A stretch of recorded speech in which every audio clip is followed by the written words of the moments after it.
orang tua dan anak, perkara di pengadilan. Nah, memancarkan cinta kasih mulai dari orang-orang yang dikenal, yang dekat, yang tampak seperti orang-orang di keluarga sendiri, diingat, dikenang apabila bisa disebut namanya disebut, sampai pada ya sahabat, kerabat, warga sekampung, warga sedaerah, sampai kepada ya semasyarakat situ, sebangsa, sampai sesama manusia, sampai ke bukan hanya manusia tetapi juga jenis-jenis makhluk lain, mereka yang sebagai makhluk yang berada di alam dewa, berbagai tingkatan dewa, sampai ke alam Brahma, turun ke bawah alam-alam asura, alam peta, alam binatang, alam neraka. Semoga pikiran saya, semoga pikiran ini bebas dari membenci tiap-tiap dari mereka semua. Itu baru membenci. Baru kemudian kalimat keduanya, bebas dari menyakiti. Mengapa ada dua, membenci dan menyakiti? Menyakiti itu lebih keras sifatnya, pasti sudah ada kebencian. Sehingga kalau memang ternyata ada beberapa orang yang nggak mempan, kata-kata kita itu tidak mempan untuk membuat pikiran kita itu bebas dari membenci. Gimana pun kalau namanya si ini, tidak bisa saya bebas dari membenci. Memungkinkan, karena mungkin terlalu dikecewakan. Ya. Nah, kalaupun sudah ada kebencian terhadap seseorang atau siapa. Nah, kalimat kedua, semoga saya bebas dari menyakiti. Kalaupun kebencian masih ada, paling tidak sampai menyakiti. Ini justru dua kalimat ini yang diucapkan berulang. Berapa lama? Sampai habis masing-masing siapa yang ditunjuk. Mulai dari keluarga sendiri, sampai teman, sampai orang sekampung, dihitung satu persatu, sampai warga semua. Kira-kira berapa waktunya habis? Sekuatnya duduk. Bisa sampai 20 menit, bisa sampai 1 jam, bisa sampai 2 jam. Ya, tidak jelek. Ini adalah memancarkan cinta kasih untuk diri sendiri. Dengan membebaskan pikiran, berusaha mengupayakan pikiran bebas dari membenci, bebas dari menyakiti ini, dapat diharapkan kemudian anigo homi, semoga saya bebas dari derita batin dan derita jasmani. Ini sudah menjadi dampak langsungnya.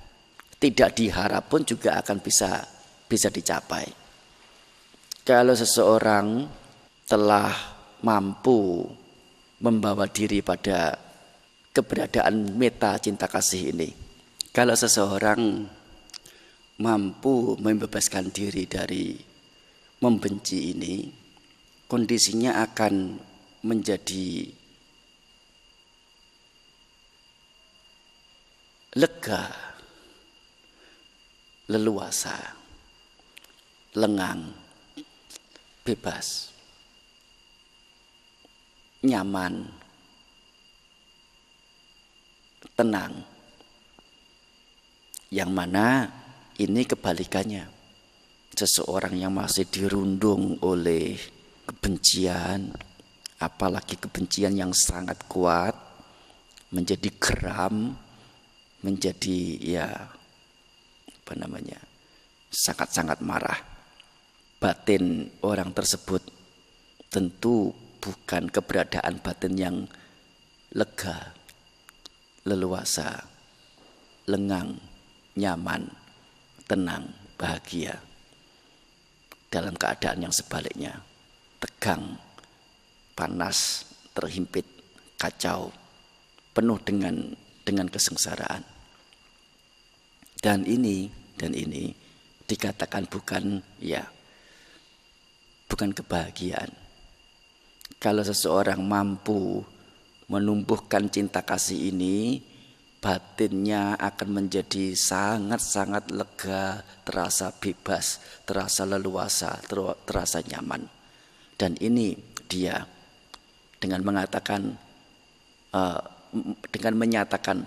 anigo homi, semoga saya bebas dari derita batin. Sudah dapat membawa batin kita bebas dari membenci. Saat itu pula batin berada dalam kebebasan, batin berada dalam keleluasaan, berada dalam kenyamanan, kebebasan, keleluasaan, kebahagiaan. Yaitu apa itu? Pada kata lain, bebas dari derita batin. Nigo homi, bebas dari derita batin dan derita jasmani. Apabila batin ini menjadi nyaman, menjadi lega, menjadi tenang, menjadi bahagia, menjadi leluasa, sedikit banyak ini akan berpengaruh pada jasmaninya. Jasmani akan tidak menjadi tegang, menjadi stres. Dan penyakit-penyakit banyak yang berasal dari pikiran. Pikiran yang tentunya diwarnai terlalu banyak oleh kotoran-kotoran batin, terutama kebencian ini. Ini kebencian ini si jahat sekali, yang paling merusak. Karena kebencian ini paling jahat, sifatnya merusak inilah, sehingga kebencian dalam bahasa Pali yang namanya wera ini diberi julukan lain. Apa itu? Dosa. Dosa itu artinya apa? Dosa itu artinya penghancur. Dosa itu artinya pengrusak. Kebencian dimanapun menempel, dimanapun dia bercokol, akan merusak sesuatu yang ditempeli itu. Karena bersifat merusak itulah kebencian kemudian dinamai dosa, si pengrusak. Dosa itu sebetulnya arti kata aslinya sendiri adalah rusak atau cacat. Jadi kalau memasukkan kebencian ke dalam pikiran sendiri, namanya apa? Mengerusak pikiran sendiri, mencacati, membuat batin sendiri, pikiran sendiri cacat. Dan ini efeknya ke jasmani juga. Tidak sedikit penyakit-penyakit seperti darah tinggi, sampai ke mah, sampai ke jantung, sampai ke kanker, apalagi diabetes, macam-macam penyakit. Karena pikiran terlalu dibebani oleh kotoran batin. Dapat diharapkan bebas dari derita batin, bebas dari derita jasmani. Dan karena itu kemudian kalimat yang terakhir, Suki atanang pariharami, semoga saya dapat menjalankan hidup dengan bahagia. Artinya apa? Bebas dari derita batin, derita jasmani, ya itu adalah kata lainnya. Bisa hidup dengan bahagia. Ini memancarkan cinta kasih kepada diri sendiri. Bagaimana mencintai diri sendiri secara benar. Menjalankan diri secara benar. Dan setelah kita bisa lega, leluasa, nyaman, tenang, bahagia dengan pancaran cinta kasih kepada semua orang, semua makhluk, kita menjadi bahagia. Apakah kemudian yang lain-lainnya sudah tahu caranya bagaimana bisa berbahagia? Tidak semuanya tahu. Mereka masih dirundung kebencian, masih dicengkeram kebencian, menganggap kebencian itu sebagai senjata untuk membuat menang, membuat bahagia. Tidak tahunya itu justru minyak yang akan membakar, membumi hanguskan diri sendiri lebih banyak lagi. Kebencian ini. Mereka masih sangat buta. Karena itu setelah kita mengetahui bagaimana mencintai diri sendiri dan menjadi bahagia, melihat mereka-mereka yang menderita sakit karena justru mengumbar kebencian, mengumbar tindakan-tindakan buruk dengan mencelakai, menyakiti yang lainnya. Inilah kita menjadi prihatin, kita menjadi muncul kepedulian, perhatian kepada mereka. Kasihan mereka yang tidak mengerti cara menjadikan diri bahagia. Karenanya kita kemudian berharap, ya semoga berangkat dari kepedulian kita, yaitu berangkat dari cinta kasih kita kepada sesama yang lain, semoga mereka berbahagia. Semoga mereka bebas dari derita. Bebas dari derita, mendapatkan kebahagiaan. Apakah dengan berkata-kata demikian itu langsung kemudian pop up muncul mereka berbahagia? Tidak. Apakah karena kekuatan kata-kata kita? Tidak juga. Ataukah dari pihak-pihak luar yang lain? Tidak juga. Dari mana? Dari kekuatan kemauan kita, kekuatan pengharapan kita. Yaitu apa? Semoga mereka bebas dari membenci. Semoga mereka bebas dari menyakiti. Apa upaya, apa usaha yang memungkinkan kita bisa melakukan agar mereka terkondisikan untuk bebas dari membenci, bebas dari menyakiti. Secara nyatanya. Apapun yang bisa kita lakukan untuk mereka, supaya mereka bebas dari membenci, supaya mereka bebas dari menyakiti. Siapa yang kita tuju?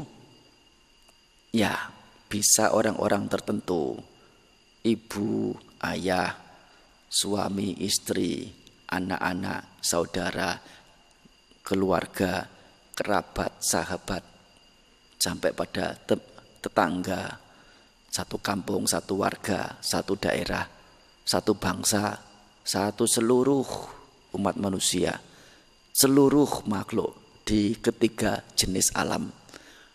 Alam nafsu, alam rupa, dan alam arupa. Semoga mereka yang aku kenal maupun tidak aku kenal, yang dekat ataupun yang jauh, yang tampak ataupun yang tidak tampak, seperti ibu, semoga ibu bebas dari semoga ibu bebas dari membenci, semoga ibu bebas dari kehendak-kehendak menyakiti.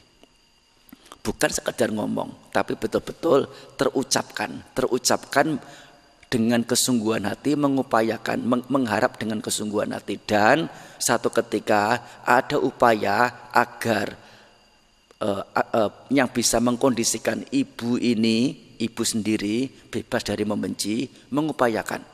Ini namanya realisasi cinta kasih yang kita berikan kepada ibu, yaitu supaya bebas dari membenci. Termasuk juga kepada ayah, termasuk juga kepada keluarga-keluarga yang lain, kepada teman, kepada sahabat, kepada warga. Bagaimana mengkondisikan mereka, mendukung mereka untuk bebas dari membenci. Karena apa? Dengan membenci mereka serasa berada di neraka. Dan itu adalah penderitaan. Dan kita atas kepedulian kita, prihatinan kita, kasih sayang kita mendukung, mendorong, mengkondisikan mereka untuk mendapatkan kebahagiaan secara benar, kebahagiaan dari bebas membenci, bebas menyakiti. Memulai kita memancarkan cinta kasih. Semoga ibu saya bebas dari membenci, bebas dari menyakiti. Nah, dengan kesungguhan hati, bagaimana mendukung, menopang, mendorong atau mengkondisikan satu ketika nanti, paling tidak pada saat ini telah ada pengharapan yang dengan kesungguhan hati. Bergerak kemudian, nah orang-orang yang dekat, orang-orang yang dikenal, orang-orang yang tampak, keluarga sendiri sampai yang tidak dikenal, yang berada di kejauhan, yang tidak tampak sekalipun. Kalau bisa disebut namanya, disebut namanya. Kalau bisa dikenang orangnya atau makhluknya dikenang. Kalau tidak bisa dikenang, kalau sudah tidak bisa secara perorangan, secara kolektif juga silakan. Nah, ini bagaimana cara kita untuk dapat mempertahankan pikiran-pikiran kita berada dalam kondisi bebas dari membenci. Dalam pengertian lain adalah punya pengharapan baik kepada semuanya. Dan dalam kata lain adalah memiliki rasa persahabatan. Ada manfaat-manfaat disampaikan di Sutta, 11 manfaat. Ya, saya tidak ingat semuanya. Beberapanya misalnya adalah sukang supati, tidur nyenyak bahagia, sukang pati bujati, ya. Bangun pun segar, supinang, ya bermimpi, ya. Mimpi pun akan mimpi indah, tidak tertedas oleh senjata tajam, tidak bisa lumer oleh guyuran air panas, minyak panas. Disenangi oleh sesama manusia, disenangi oleh mereka-mereka yang bukan manusia. Para dewa pun melindungi. Kalau tidak sampai pada tingkatan kesucian arahanta, orang yang memancarkan cinta kasih ini akan berada di alam Brahma. Kematiannya tidak akan berada di alam yang sengsara. Itu nggak tahu sudah berapa. Ya, kira-kira sekian itu manfaat-manfaat yang bisa diperoleh. Oh, masa Bante, nanti saya pancarkan cinta kasih, nanti diguyur betul-betul air panas, melocot. Tanggung, tidak usah khawatir. Tanggung tidak panas. Soalnya apa? Paling tidak kayaknya sulit kalau tidak dapat dikatakan tidak akan terjadi seseorang yang pikirannya bersahabat, pikirannya itu penuh pengharapan baik, tidak ada kebencian, tidak menyakiti.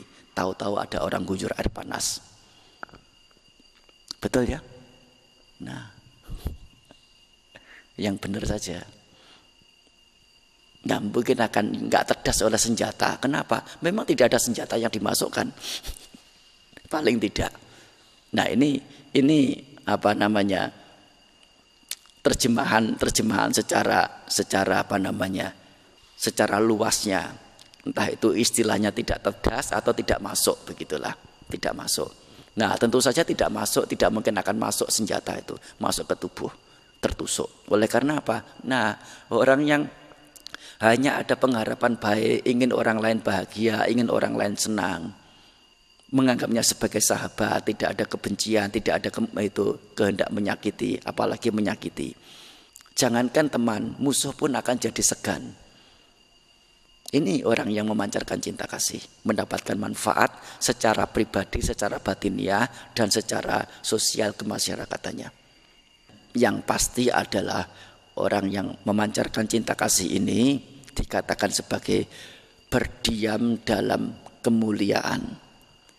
Orang yang berdiam dalam kemuliaan itu seperti apa? Nah, kalau dada kita itu lebarnya 1 hasta, tebalnya 1 jengkal, itu kalau dada orang biasa. Tapi dada orang yang mengembangkan cinta kasih itu selebar 1 lapangan bola. Serasanya, bukan sesungguhnya. Sungguh, kalau biasa orang punya pikiran membenci, penuh dengan kebencian. Tapi kalau bisa berjiwa besar dengan merangkul, dengan menyayangi, dengan mencintai, dengan punya pengharapan baik. Nah, rasa di dada itu sudah berbeda, rasanya besar sekali kita. Dapat dirasakan sendiri, tidak usah diberitahukan. Dan ini adalah Brahma Wihara. Apa wihara itu? Yaitu tempat tinggal. Di sini maksudnya adalah dhamma, ajaran sebagai alat untuk berdiam Brahma dalam kemuliaan, dalam keluhuran. Brahma Wihara. Ini adalah penjelasan sebetulnya, penjelasan Brahma Wihara untuk yang meta yang disampaikan pada malam hari ini. Untuk kita bisa menggunakannya sebagai arahan dalam mengembangkan cinta kasih. Baik kepada diri sendiri maupun kepada makhluk lain, kepada orang lain. Nah, meta ini kalau Brahma Wihara itu ya dikatakan terbatas pada orang-orang tertentu. Terbatas pada orang-orang tertentu. Ada dibedakan lagi kalau dipancarkan cinta kasih ini kepada semua makhluk tanpa pilih, tanpa batas. Namanya bukan Brahma Wihara, tapi disebut dengan istilah lain, yaitu apamanya. Apamanya itu apa? Tak terbatas. Bagaimanapun terlepas dari ada pembedaan atau tidak. Nah, kalau kita telah bisa memancarkan cinta kasih kepada orang lain, siapapun orangnya, nah sudah dapat dikatakan kita berada dalam nilai-nilai luhur. Terlepas itu orang tertentu atau semua tanpa pilih. Kita telah berada dalam keluhuran, berada dalam dhamma, dalam ajaran yang sebagai alat berdiam dalam keluhuran. Rasanya ya sudah cukup ya. Yang hal-hal yang perlu disampaikan tentang cinta kasih. Nah, ini kita melatihnya. Tadi barusan siang tadi atau kemarin ya melatih objek dengan dasar pemikiran satu, belum kelar, belum selesai. Sudah ganti lagi, ada dasar pemikiran baru. Nanti ini lagi baru lagi ya, kewalahan. Ya, sekali lagi ini adalah kesempatan bertemu, kesempatan mendapat. Pelatihannya nanti bisa di sana di Gunung Merbabu sendiri. Kalau mau kembali ke rumah berlatih ya, untuk jenjang waktu ini mau melatih meta sekian lama ya silakan. Jenjang waktu yang lain mau melatih meditasi objek yang lain, dasar pemikiran pemahaman yang lain, bebas. Itu adalah ya sudah ini apa namanya sepasnya memang begitu. Untuk praktiknya kapanpun dimanapun bisa jadi. Tapi pertemuan seperti ini, share seperti ini, mendapatkan pengetahuan seperti ini atau ada tanya jawab, nah itu ya hanya waktu-waktu tertentu saja bisa kita mendapatkannya. Ya, silakan kalau ada pertanyaan. Ya bisa Bu. Itu kan tadi sudah dikatakan, baik yang tampak maupun yang tidak tampak. Yang sudah meninggal itu yang termasuk yang tidak tampak sudah. Ya. Yang tampak itu yang ada deteknya ini. Ya. Yang tidak tampak ya yang sudah meninggal atau mungkin yang tampak yang kelihatan oleh mata, yang tidak tampak yang di luar kemampuan mata melihat.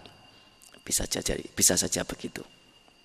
Jadi kita kalau mengucapkan semoga semua makhluk berbahagia, kita sudah mengerti dua pertanyaan yang di awal telah dilontarkan, telah terjawab. Kebahagiaan seperti apa yang dimaksud dan bagaimana ya pengharapan itu bisa terlaksanakan, memungkinkan tidak. Ya termasuk salah satunya Dengan membangun wihara seperti ini juga termasuk salah satu jenis pemancaran cinta kasih. Oleh karena seseorang yang menghendaki, bukan seseorang, siapapun, dan tidak pandang peduli, tidak peduli ia itu siapa, mau kulitnya hitam, mau kulitnya putih, mau kulitnya hijau, bisa datang.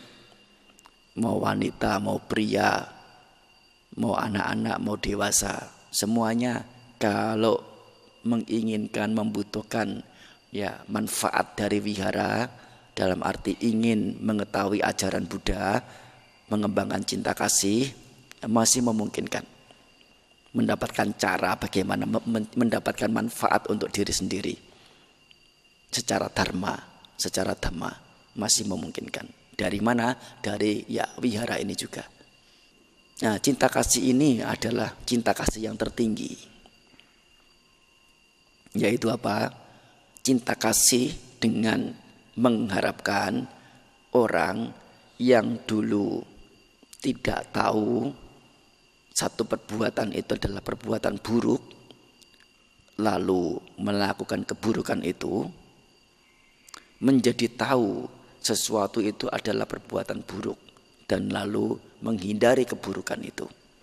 Satu hal lagi adalah membuat seseorang menjadi yang awalnya tidak tahu bahwa sesuatu itu adalah kebaikan, lalu tidak melakukan kebaikan itu, menjadi tahu bahwa itu adalah kebaikan dan kemudian melakukannya.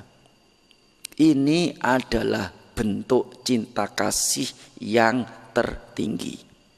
Ini yang juga telah Sang Buddha jalankan.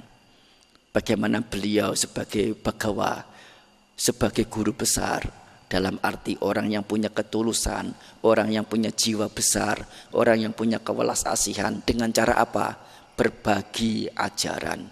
Berupa apa? Nah, mengangkat seseorang dari lumpur, mentas menuju pada ya daun teratai, mencapai kesucian, menuju pada hal-hal yang baik, baik duniawi, surgawi maupun yang tertinggi nibbana.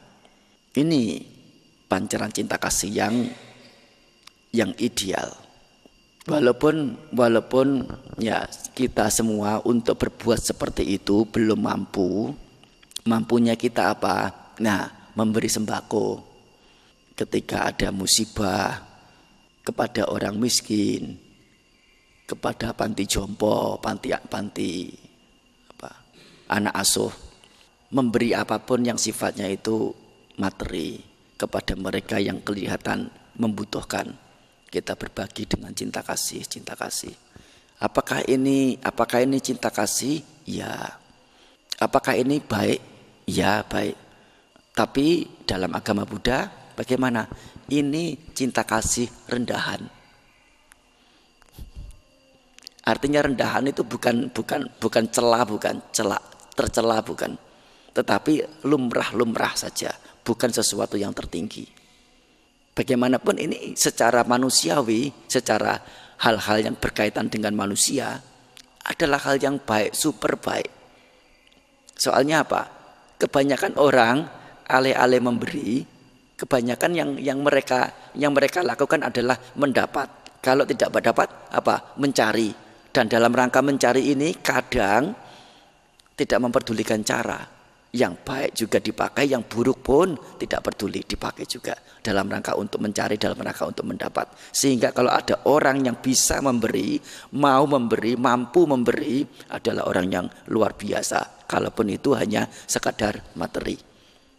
Bagaimanapun, nah itu dalam agama Buddha masih rendahan. Mengapa dikatakan rendahan? Oleh karena sifat yang diberi itu adalah, bentuk yang diberi itu adalah materi.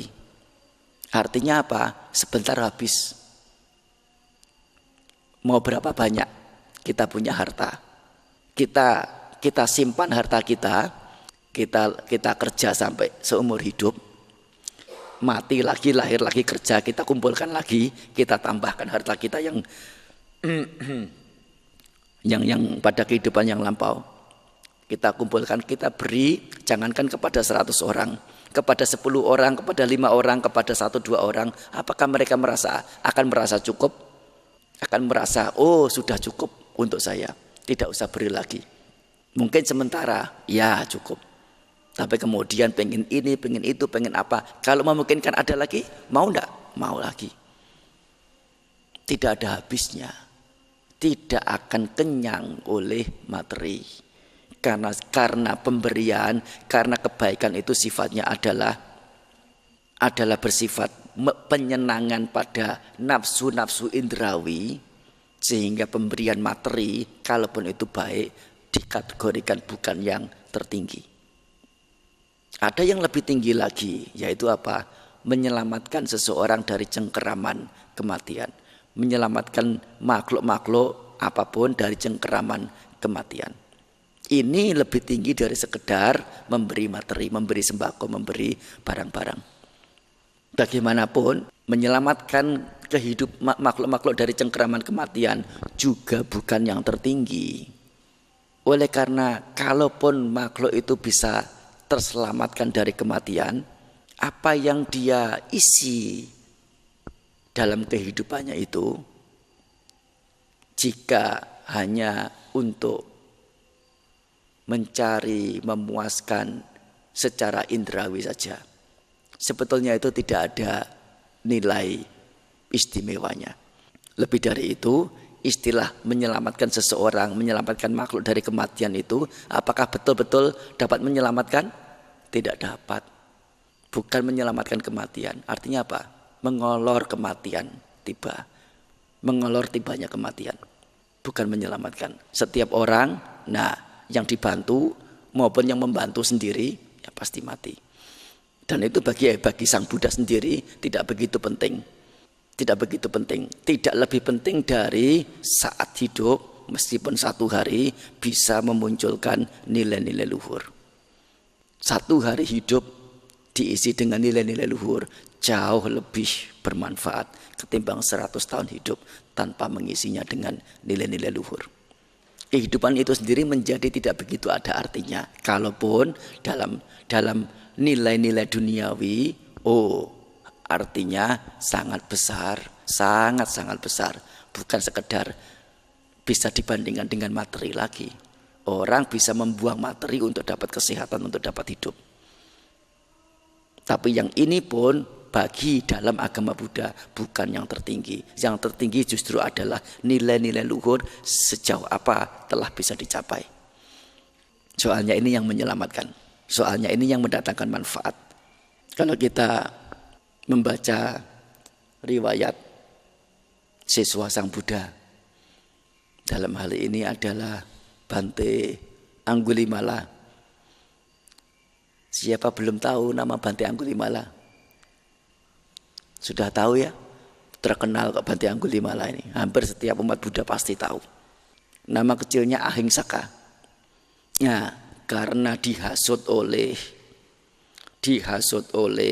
teman-teman seperguruan, sehingga dia disuruh oleh gurunya untuk mencari jari sebanyak 1000 jari demi menuntaskan ilmunya ini.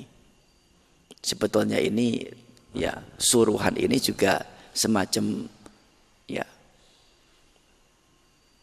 jebakan dari gurunya, karena dihasut, dianggap Ahingsaka ini ada pacaran sama istri gurunya ini. Dengan baktinya, dengan keyakinannya pada gurunya ini, si Ahingsaka ini ikut jadi membunuh untuk mengambil jari. Direnteng sampai pada 999 jari. Berapa orang yang telah dibunuh? Karena jari-jari yang telah direnteng sudah bulanan, sudah tahunan itu, ada mungkin yang membusuk, ada yang mungkin juga rontok sendiri, dihitung tidak lengkap, harus jadi lengkap. Sebetulnya betapa penderitaan Ahingsaka ini. Karena kekejamannya ini diketahui oleh kerajaan, dikepung, sudah di luar itu, sudah dikepung oleh tentara di luar hutan. Nah, Ahingsaka sendiri juga sudah muak, sudah bosan, nggak tahu mau dibilang bagaimana.